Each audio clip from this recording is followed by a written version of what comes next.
Thomas, a husband and father of two girls, is a writer and illustrator from France who has created a successful comic book series. At 50 years old, he is searching for inspiration for a new story that is not related to his previous series, so he plans to look for new ideas somewhere. During a business trip, he has to return to Paris by train. While on the journey, he falls asleep. Suddenly, the ticket inspector wakes him up to ask for his ticket. Thomas obediently asks how much longer until they reach Paris, and the man replies that this train is going to another city.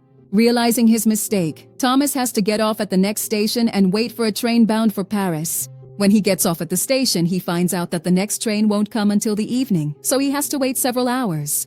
He decides to walk around the town he has arrived at by chance. After a while, he manages to remember that this place is his hometown. Thomas walks through the streets filled with empty houses and closed businesses. However, he does see someone working in a mechanic's workshop. It's Godine, a school friend he used to hang out with. Both are surprised to see each other and are happy about it. Godine decides to show him Thomas's old house, so they head to a home whose entrance is part of a business. Currently, the business belongs to an electrician, but it used to belong to Thomas's father, who had a clothing workshop. The man feels a deep nostalgia and sadness as he remembers his childhood. Later, Thomas decides to go alone to the cemetery to visit his mother's grave. She died young, and he isn't sure if it was due to illness or because of his father's abandonment, since after suffering for a few years from his father's absence, his mother became ill. Thinking back, Thomas remembers that his father left one day on his birthday to buy bread, but never came back. At that moment, Thomas is pulled out of his thoughts by a white butterfly fluttering around him. The insect catches his attention in a special way, so he follows it with his eyes until, without meaning to, he loses his balance and faints. When he wakes up, he notices that his hands are young. Frightened, he runs out of the cemetery and finds an abandoned bicycle. The only thing he can think of is to take it and ride to the train station. However, everything has changed. Now the town is full of life and the shops are open. Thomas, who still hasn't seen his own face, is stunned to recognize those familiar faces. On his way, he runs into Godine, but now he's a child. He quickly arrives at his house and discovers that his home is once again a tailor shop. He watches, open-mouthed, as his father comes out of the shop. His father asks him to help with a shipment, and Thomas agrees. Being 14 again sounds incredible, until you remember you have to obey your parents again. Once inside, he notices that everything is just as he remembered. Then, he hurries to the kitchen, where he finds Anne, his mother, beautiful and loving as always. Noticing that her son is acting strangely, she asks if he's feeling sick. His younger sister is also at home. Next, the family sits down at the table for dinner. While everyone starts eating, Thomas remains standing, taking in the vivid scene. Without a doubt, this experience feels like a dream, but a dream that is far too real.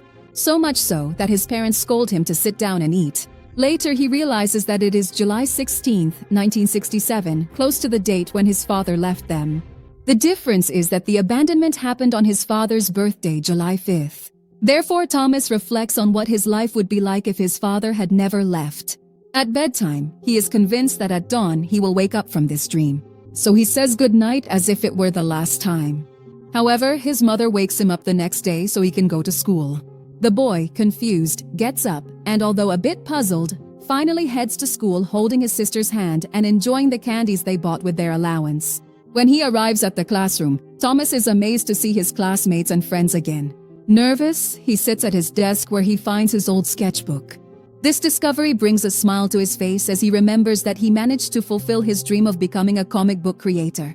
After classes end, Thomas fears that something bad might happen, so he runs home looking for his father. With his heart racing, he worries that his father might have left, but feels relieved when he finds out he's still working at home. That anxiety consumes him in the days that follow. Therefore, he tries to get along with his father and talk to him, but without success. Then his mother asks him to go to his grandmother's house the next day. Later, Thomas visits the elderly woman and, wanting to make the most of the chance to see her alive, stays for lunch to chat. She shows him some old albums where he finds a photograph of Thomas's parents with a man. The elderly woman tells him that this man is Robert, his father's best friend. Robert met Anne and fell in love with her, which led to his move to France. Then the terrible war broke out and his father and Robert enlisted. Unfortunately, Robert died, leaving Anne alone in a foreign country.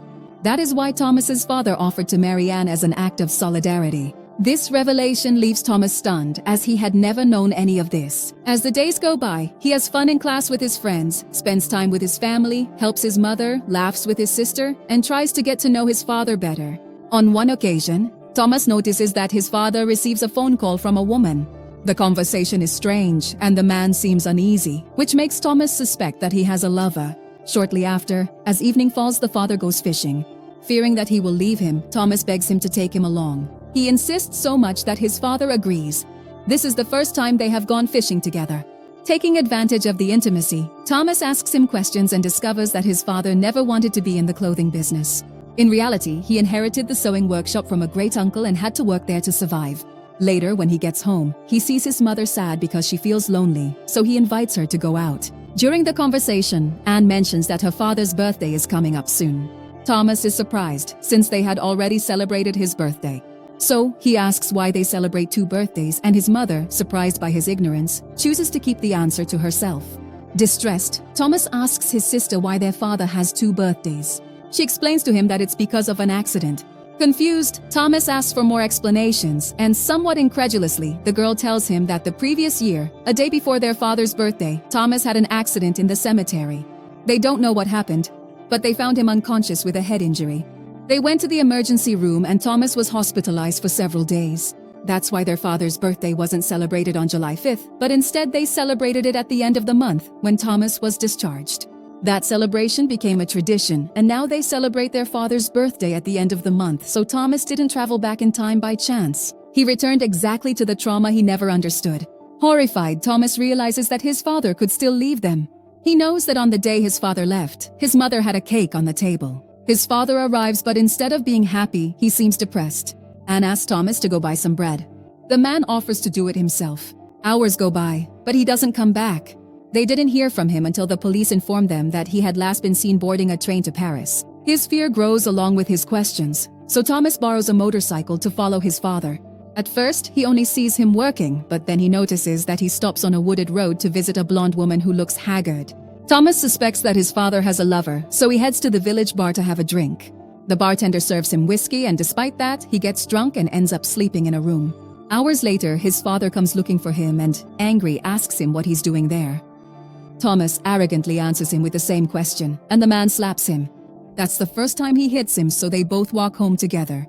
On the way, Thomas asks him if he has any problems or if there's another woman. His father, without looking him in the face, answers no.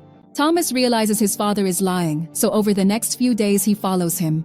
On one occasion, he sees him arrive at a hospital to visit someone.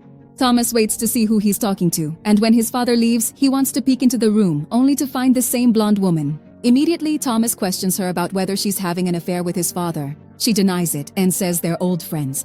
They've known each other since they were kids, and he's been helping her with her health problems. That night, when Thomas is lying in bed, his father sits down on the bed to talk to him since he knows Thomas is still awake. He tells him that he found out he met the woman, but that doesn't make him angry. He just wanted to clarify that she was a childhood friend with whom he had a lovely relationship, even before he met his best friend Robert. The loss of Robert still hurts him, so Thomas holds his hand to give him strength. Shortly after, the birthday arrives. Thomas keeps an eye on his father. At first, everything seems to be going well, since the boy was careful and bought bread so his father wouldn't have to go out. However, in a moment of carelessness, his father leaves without telling anyone. Therefore, Thomas quickly grabs his bike and searches for his father all the way to the train station. There, he finds him sitting on a bench. When the man sees his son, he is surprised. Immediately, Thomas asks him what he's up to. At that moment, the man opens his heart and confesses that he can't go on living like this. He doesn't like his job or the life he's living, and he wants to go far away to start over. He wants to make his own decisions and begin a new life. Indignant, Thomas responds that they are part of his life. He reminds him that his children and wife would suffer greatly if he left. He tells him to think about how sad Anne would be if he abandoned her, and about the difficult financial situation they would face without his support. Despite his words, his father insists that he has already made a decision. Then, he gets up to board the train that has just arrived. For a moment, he looks at his son with sadness, but in the end, he leaves without looking back. Here, Thomas understands something brutal. His father didn't leave because he didn't love them. He left because he never knew who he was.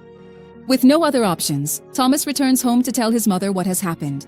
When she learns that her husband has abandoned her, she sighs as she suspected that it would happen sooner or later. Even so, she holds on to the hope that he will come back to her.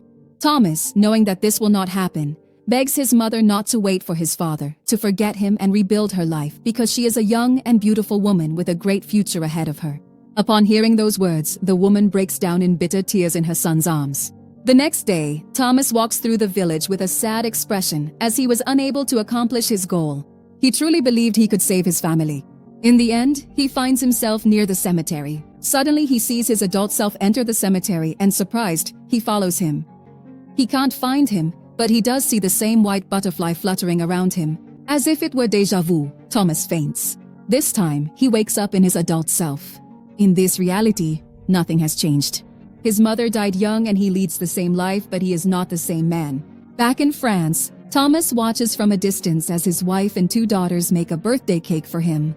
When he sees them, he smiles, because unlike his father, he can't live without his loved ones. That's why he walks toward his home, determined to capture the great lessons he's learned in his new comic. Understanding our parents doesn't mean justifying their mistakes. It means deciding which ones we won't repeat. Click on another video. I promise more traumas but well told.